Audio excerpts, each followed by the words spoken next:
There has been an abundance of misconceptions over the Xbox One, sending many of the current Xbox 360 owners into an uncontrollable rage.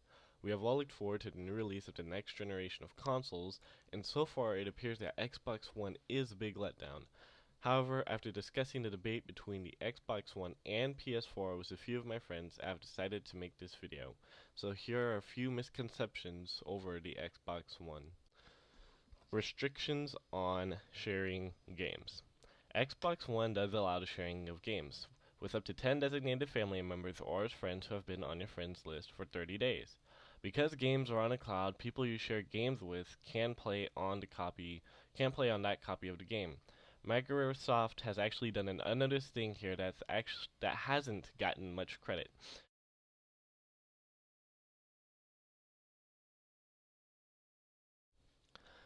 Mandatory online checks. Mandatory online checks are enforced by Microsoft because their games have to be saved to a cloud, and they have to make sure that you are playing from your cloud. And for the if you don't connect to the internet every 24 hours, you can't play games quote, people actually have over exaggerated the statement for a long time. The truth is that you only need to connect to the internet once every 24 hours, and after connecting, you are granted with 24 hours of gameplay. So if you don't sign in one day because you didn't feel the need to play Xbox, it's fine. You just need to connect for a few seconds to get 24 more hours of gameplay.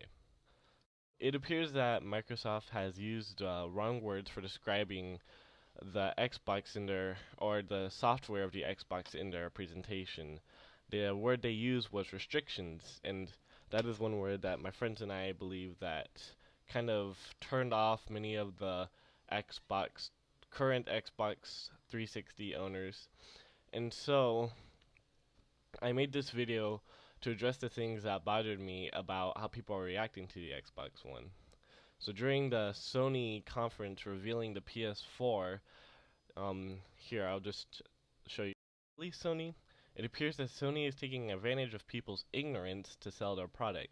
I feel like they made the wrong move here, but sadly, this has actually gotten the attention of many people. So a lot of my friends are planning to buy the PS4 and Xbox One, and I believe that the Xbox One community will lose a lot of people. So is that for the better or the worse? Will there be more, I don't know, intelligent people on Xbox One because they understand what's going on and how the Xbox One really works? Or will the PS4 have an overload of people who are missing out on the potential that the Xbox One has to offer?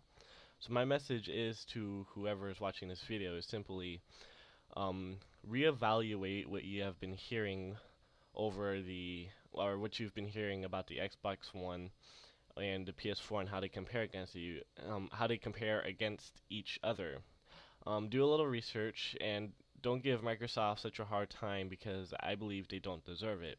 And help the Xbox community come back. And so, for my personal thoughts over the Xbox One and the PS4, I believe that the Xbox One does have a lot to offer and that it's not really getting as much credit as it deserves. But does the PS4 so far has more people leaning towards it, and the Xbox One kind of is enforcing their connect with their console, and I'm not really for visual gameplay and or motion-based gameplay. Like I don't use it, so I don't want to pay the extra money for something I really do not need. And so I'm kind of leaning towards the PS4, but that in the future that can change if I don't know how big of an impact my video will make here. But I believe that if the Xbox One community does come back and people realize the things that Microsoft are doing, if people realize the things Microsoft is doing isn't really as bad as it seems, and the Xbox One community does grow back, then I will definitely get the Xbox One. But it's either one or the other, and there's still a lot of time before they do come out, so Microsoft does have time to explain these things and explain them way better than I have, and I haven't really touched on everything that the people are talking about, like the specs and stuff of each of the systems. But from videos I've seen of people who know more about what they're talking about, those differences that they have, like PS4 seems to have like better hardware in it, but it's not really going to be such a huge and noticeable difference against the Xbox One.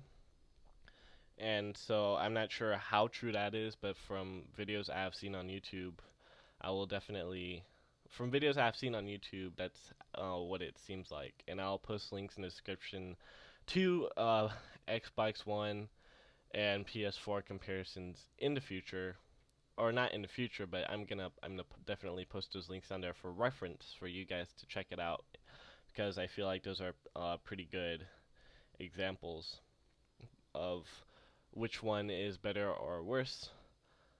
And yeah, so that's pretty much my video. If you watched this last bit, thanks for watching. And I'm not trying to target anyone here. I'm not saying that like if you go for PS4 you're stupid, or if you go for Xbox One like you're awesome and that's nice and stuff, but it's really up to you. I'm so far leaning towards PS4. That seems like the way to go right now. But once Microsoft clears some of this crap up, then I don't know, I might see a change. But thanks for watching. And yeah, talk about a few things um, in the comments that I feel I'm open to anybody's opinion.